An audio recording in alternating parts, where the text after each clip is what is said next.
الله أكبر. الله أكبر. أشهد أن لا إله إلا الله وحده لا شريك له وأشهد أن محمدا عبده ورسوله أرسله بالحق بشيرا ونذيرا بين يدي الساعة. الله أكبر. الله أكبر. اللهم صل على محمد وآل محمد وبارك على محمد وآل محمد وارحم محمد وآل محمد كما صليت وباركت وترحمت على إبراهيم وآل إبراهيم إنك حميد مجيد. وصل على جميع الأنبياء والمرسلين والشهداء والصديقين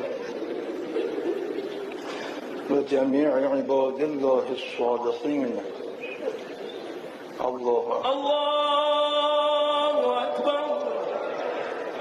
اللهم اغفر للمؤمنين والمؤمنات والمسلمين والمسلمات الأحياء منهم والأموات.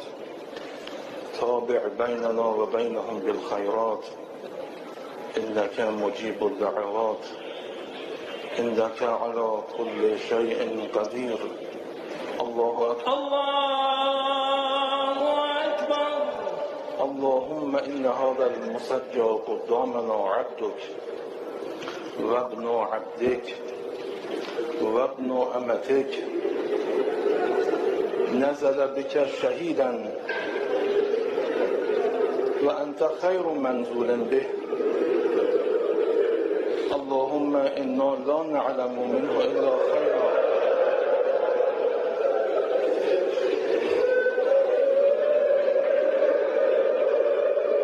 وأنت أعلم به منا.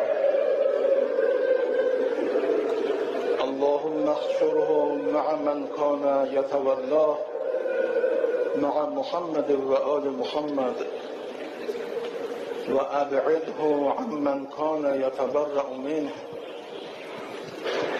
اللهم إنه كان وليا مرشدا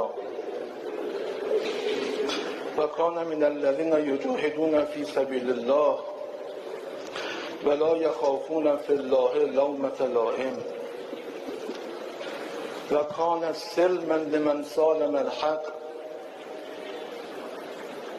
وحربا لمن حارب الحق وكان وليا لمن والى الحق وعدوا لمن عاد الحق. اللهم تقبله جميع ذلك منه بفضلك وأب بأفضل قبولك. اللهم اجعله عندك في أعلى عليين واخلف على أهله في الغابرين وارحمه وإيانا برحمتك يا أرحم الراحمين. الله أكبر. الله أكبر.